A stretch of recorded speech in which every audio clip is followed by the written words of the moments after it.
Hello friends, இன்னைக்கு நம்ம இந்த வீடியோல பஞ்சாயத்து ராஜ் இதை பத்தி தான் பார்க்க போறோம். இந்த பஞ்சாயத்து ராஜ்ன்றது என்னன்னா, கிராமப்புற வளர்ச்சியை மேம்படுத்துவதற்காக கொண்டு வரப்பட்ட ஒரு அமைப்பு தான் இந்த பஞ்சாயத்து ராஜ்.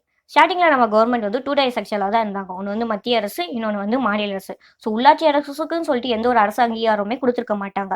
உள்ளாட்சி அரசுனா கிராமப்புறமும் நகர்ப்புறமும் சேர்ந்தது உள்ளாட்சி அரசு. இந்த உள்ளாட்சி அரசு வந்து எல்லா இடத்துக்கும் கொண்டு போகணும்னு சொல்லிட்டு ஃபர்ஸ்ட் ஸ்டார்டிங் இந்த ஐடியா எங்கிருந்து வருதுன்னா, காந்தியடிகள் தான் சொல்லியிருப்பார். கிராம ஸ்வராஜ், கிராம சுயராஜ்யங்கள் பற்றி தான் சொல்லியிருப்பாரு. ஸோ அவர் சொன்னதன் அடிப்படையில் தான் நம்ம இந்திய அரசியலமைப்பில் அரசுக்கு வழிகாட்டும் நெறிமுறைகள், directive principles of state policy, இதுல சரத்து 40 இந்த இடத்துல மட்டும்தான் கிராம பஞ்சாயத்து அமைக்கிறத பத்தி மட்டும் பேசியிருப்பாங்க. அதுக்கப்புறம் தான் நம்ம இந்திய அரசியலமைப்புல பஞ்சாயத்துக்குன்னு சொல்லிட்டு ஒரு தனி அங்கீகாரத்தை கொடுக்குறாங்க. எப்போ அப்படின்னா 73வது சட்டத்திட்டம் 1992. இந்த சட்டத்திட்டத்திற்கு அப்புறம் தான் நம்ம இந்திய அரசியலமைப்புல பஞ்சாயத்துன்னு சொல்லிட்டு புதுசா வந்து சேர்க்கிறாங்க. பகுதி 9 11வது அட்டவணையில சேர்த்திருப்பாங்க. சரத்து 243ல இருந்து 243O வரைக்கும் இந்த பஞ்சாயத்து பத்தி தான் சொல்லியிருப்பாங்க. இதுல வந்து 29 சப்ஜெக்ட்ஸ் வந்து இருக்கு. ஓகே, இந்த பஞ்சாயத்து ராஜ் சிஸ்டம் கொண்டு வரதுக்கு முன்னாடி அந்த டைமிங்ல வந்து நிறைய குழுலாம் ஃபார்ம் பண்ணாங்க. நிறைய கமிட்டி ஃபார்ம் பண்ணி அந்த கமிட்டி வந்து நிறைய பரிந்துரைகள்லாம் முன் வச்சாங்க. அதுல சில இம்பார்ட்டன்டான கமிட்டிஸ், அவங்களோட இம்பார்ட்டன்டான ரெக்கமெண்டேஷன்ஸ் என்னன்றதை பார்ப்போம். ஃபர்ஸ்ட் ஒன் வந்து பல்வந்த்ராய் மேத்தா கமிட்டி. ஃபர்ஸ்ட் இந்த கமிட்டி எதுக்காக ஸ்டார்ட் பண்ணாங்க அப்படின்னா, சமூக மேம்பாட்டு திட்டங்கள், கம்யூனிட்டி டெவலப்மெண்ட் ப்ரோக்ராம்ஸ், அப்புறம் தேசிய விரிவாக்க சேவை, நேஷனல் எக்ஸ்டென்ஷன் சர்வீஸ், இந்த 2 திட்டத்தோட செயல்பாடை கண்காணிக்கிறதுக்காக பல்வந்த்ராய் மேத்தா தலைமையில உருவாக்கப்பட்டது தான் இந்த பல்வந்த்ராய் மேத்தா கமிட்டி. இதை வந்து கவர்மெண்ட் ஆஃப் இந்தியா வந்து 16 ஜனவரி 1957 அப்பாயின்மெண்ட் பண்ணியிருப்பாங்க. இதோட ரிப்போர்ட் வந்து 24 நவம்பர் 1957 வந்து சப்மிட் பண்ணியிருப்பாங்க. இந்த கமிட்டியோட சில இம்பார்ட்டன்டான பரிந்துரைகள் என்ன அப்படின்றத பார்ப்போம். மூணடுக்கு பஞ்சாயத்து ராஜ் அமைப்பு, இவங்க தான் மூணடுக்கு பஞ்சாயத்து ராஜ் அமைப்பை கொண்டு வரணும் அப்படின்னு சொல்லிட்டு சொல்லியிருப்பாங்க. என்ன அப்படின்னா, கிராம அளவில் கிராம பஞ்சாயத், தொகுதி அளவில் பஞ்சாயத்து சமிதி, மாவட்ட அளவில் வந்து ஜில்லா பரிஷத்தை வந்து கொண்டு வரணும். வில்லேஜ் லெவல்னா ஒரு வில்லேஜ் தெரியும், இதே பிளாக் லெவல்னா 4-5 வில்லேஜ் சேர்ந்தது ஒரு பிளாக், டிஸ்ட்ரிக்ட் லெவல்னா 4-5 பிளாக் சேர்ந்தது ஒரு டிஸ்ட்ரிக்ட். ஸோ இந்த மாதிரி 3 டயர் பஞ்சாயத்து ராஜ் சிஸ்டம் வந்து கொண்டு வரணும்னு சொன்னது இந்த பல்வந்த்ராய் மேத்தா கமிட்டி தான். அடுத்து இந்த கிராம பஞ்சாயத்தை வந்து நேரடி தேர்தல் முறை வச்சு நடத்தணும். அதே மாதிரி பஞ்சாயத்து சமிதி, ஜில்லா பரிஷத்தை வந்து மறைமுக தேர்தல் முறையில வந்து நடத்தணும் அப்படின்னு சொல்லியிருப்பாங்க. அடுத்து இந்த அமைப்பு ரிலேட்டடா இருக்கிற திட்டமிடுதல் இல்லைன்னா மேம்பாட்டு நடவடிக்கைகள் எல்லாத்தையுமே இந்த அமைப்பு கிட்டேயே ஒப்படைச்சிடணும். அவங்க தான் எல்லாத்தையுமே பார்த்துக்கணும் அப்படின்ற மாதிரி சொல்லியிருப்பாங்க. பஞ்சாயத்து சமிதி வந்து ஒரு நிர்வாக அமைப்பா இருக்கணும். அதே மாதிரி ஜில்லா பரிஷத்தை வந்து ஒரு ஆலோசனை, ஒரு ஒருங்கிணைப்பு, ஒரு மேற்பார்வை அமைப்பா தான் ஜில்லா பரிஷத் இருக்கணும் அப்படின்ற மாதிரி சொல்லியிருப்பாங்க. ஜில்லா பரிஷத்தோட தலைவர் வந்து மாவட்ட ஆட்சியர், டிஸ்ட்ரிக்ட் கலெக்டர் தான் இருப்பாரு. இந்த அமைப்போட அதிகாரங்கள், பொறுப்பு இருக்குல்ல, இது எல்லாத்தையுமே அந்த அமைப்புக்குள்ளேயே உண்மையான பரிமாற்றம் வந்து பண்ணிக்கணும். அதாவது ஜெனுனா வந்து அவங்களுக்குள்ளேயே டிரான்ஸ்ஃபர் பண்ணிக்கணும் அப்படின்ற மாதிரி சொல்லியிருப்பாங்க. அடுத்து இந்த அமைப்போட செயல்பாடுகள், கடமைகள், பொறுப்புகள்லாம் இருக்குல்ல, இது எல்லாத்தையுமே செய்யறதுக்கு போதுமான நிதி ஆதாரங்கள் எல்லாம் நம்ம செஞ்சு தரணும் அப்படின்னு சொல்லியிருப்பாங்க.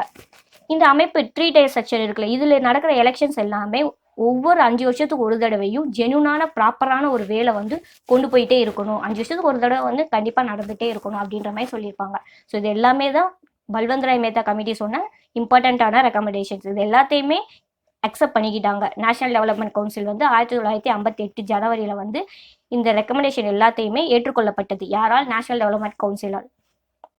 அடுத்து வந்து அசோக் மேத்தா கமிட்டி. இதை வந்து 1977 இருந்து 1978 வரைக்கும் ஃபார்ம் பண்ணி இருந்திருப்பாங்க. இவங்க என்னென்ன பரிந்துரைகள்லாம் முன் வச்சாங்க அப்படின்னா, ஃபர்ஸ்ட் ஒன், இவங்க வந்து 3 அடுக்கு பஞ்சாயத்து ராஜுக்கு பதிலாக 2 அடுக்கு பஞ்சாயத்து ராஜ் முறையை கொண்டு வரணும் அப்படின்னு சொல்லிட்டு சொல்லியிருப்பாங்க. மாவட்ட அளவில் ஜில்லா பரிஷத் இருக்கணும், அதுக்கு கீழே மண்டல் பஞ்சாயத்து இருக்கணும் அப்படின்னு சொல்லிட்டு சொல்லியிருப்பாங்க.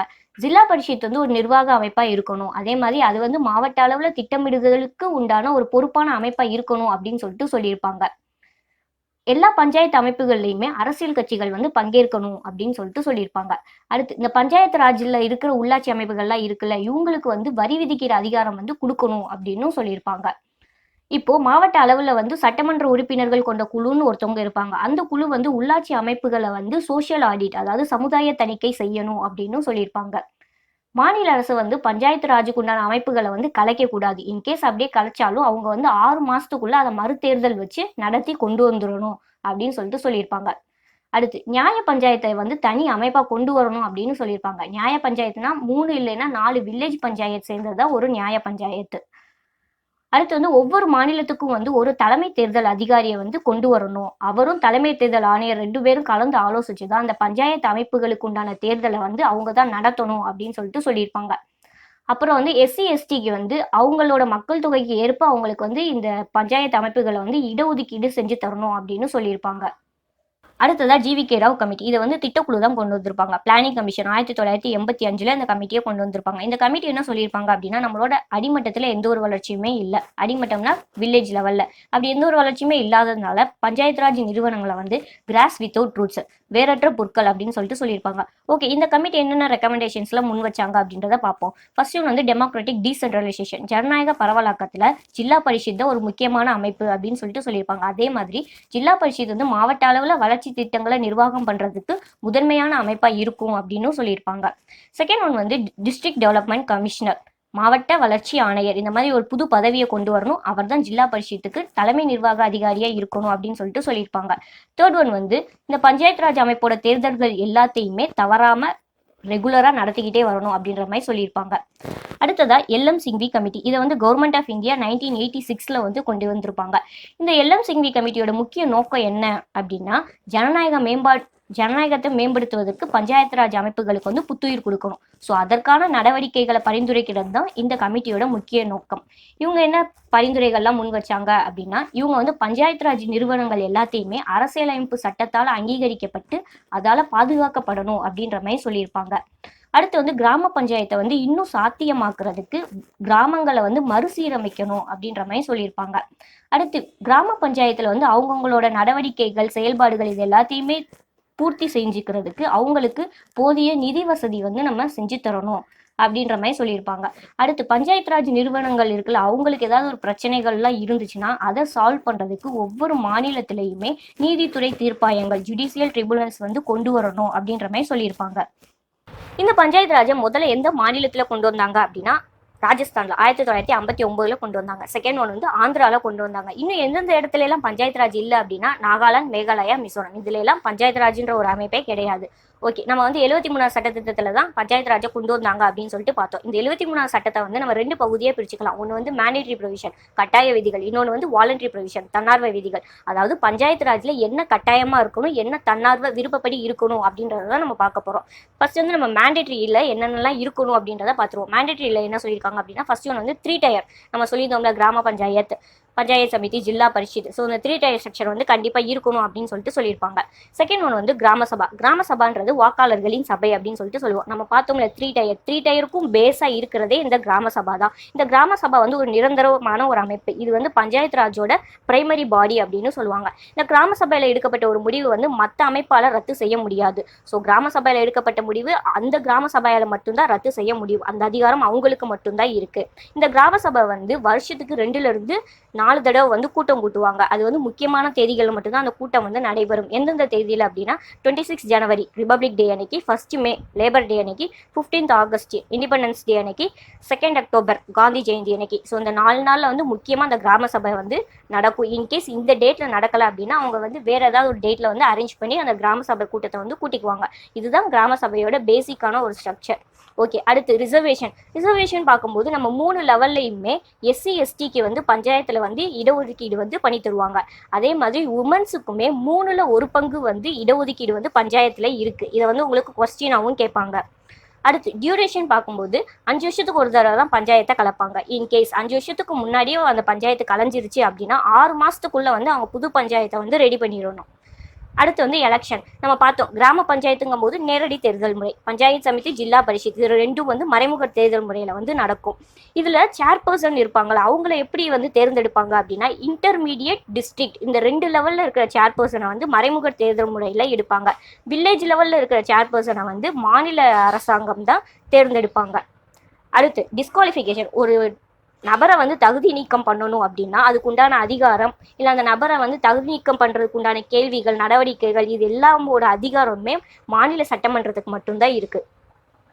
அடுத்ததான் ஸ்டேட் எலெக்ஷன் கமிஷன், மாநில தேர்தல் ஆணையம். ஒவ்வொரு மாநிலத்திலையும் ஒவ்வொரு தேர்தல் ஆணையம் வந்து இருப்பாங்க. அவங்க தான் அந்தந்த மாநிலத்துக்கு கீழே இருக்கிற பஞ்சாயத்து இருப்பாங்கல்ல, அவங்களுக்கு எல்லாத்துக்குமே தேர்தல் நடத்துறது அந்த மாநில தேர்தல் ஆணையத்தோட வேலை.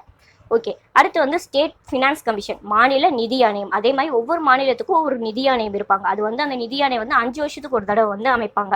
அந்த 5 வருஷத்துக்கு ஒரு தடவை அந்த மாநிலத்தில் இருக்கிற பஞ்சாயத்தில் இருக்கிற ஃபினான்சியல் பொசிஷனை வந்து ஒவ்வொரு 5 வருஷத்துக்கு ஒரு தடவை அவங்க ரிவ்யூ பண்ணிக்கிட்டே வருவாங்க. ஸோ இது எல்லாமே தான் மேண்டேட்ரி, அதாவது கட்டாயமாக ஒரு பஞ்சாயத்தில் இருக்க வேண்டிய விதிகள். அடுத்ததா வாலண்டரி ப்ரொவிஷன்ஸ், தன்னார்வ விதிகள், அதாவது விருப்பத்திற்கேற்ப செயல்படுத்திக்கிறது. ஃபர்ஸ்ட் ஒன்று வந்து என்ன சொல்லியிருக்காங்க அப்படின்னா பவர்ஸ், ஃபங்க்ஷன்ஸ் அண்ட் ரெஸ்பான்சிபிலிட்டிஸ். அதாவது ஒரு பஞ்சாயத்து வந்து தன்னாட்சியா செயல்படுறதுக்கு அதுக்குன்னு சில அதிகாரங்கள், பொறுப்புகள் எல்லாத்தையுமே பகிர்ந்தளிக்கிறது.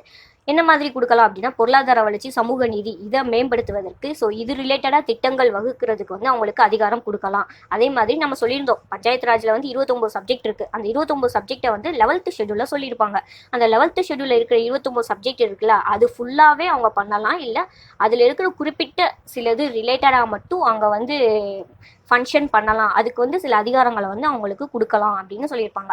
அடுத்து வந்து ஃபினான்ஷியல் பவர்ஸ். ஃபினான்ஷியல் பவர்ஸில் என்ன சொல்லியிருப்பாங்க அப்படின்னா ஒரு பஞ்சாயத்து வந்து வரி விதிக்கலாம், அந்த வரி அவங்களே கலெக்ட் பண்ணலாம், அதை வந்து அவங்களே யூஸ் பண்ணிக்கலாம் அப்படின்னு சொல்லிட்டு சொல்லியிருப்பாங்க. அடுத்து வந்து ரிசர்வேஷன். ரிசர்வேஷன் பார்க்கும்போது பஞ்சாயத்தில் இருக்கிற 3 லெவல்லையுமே பிற்படுத்தப்பட்டோருக்குன்னு சில சிறந்த இடஒதுக்கீடு வந்து பண்ணி தரலாம் அப்படின்னு சொல்லிட்டு சொல்லியிருப்பாங்க. அடுத்து வந்து ரெப்ரசன்டேஷன் என்ன சொல்லியிருப்பாங்க அப்படின்னா எம்பி, எம்எல்ஏ எல்லாம் இருக்காங்களா, அவங்கலாம் அவங்கவுங்க தொகுதிக்குள்ள இருக்கிற ஒரு பிரதிநிதியை வந்து பஞ்சாயத்துக்கு கொடுக்கலாம் அப்படின்னு சொல்லிட்டு சொல்லியிருப்பாங்க. அடுத்து வந்து maintenance of account and auditing, அதாவது அந்த பஞ்சாயத்துல இருக்கிற அக்கௌண்ட்ஸ், ஆடிட்டிங் இது ரிலேட்டடா வந்து அந்த பஞ்சாயத்தை வந்து பார்த்துக்கலாம் அப்படின்னு சொல்லிட்டு சொல்லியிருப்பாங்க.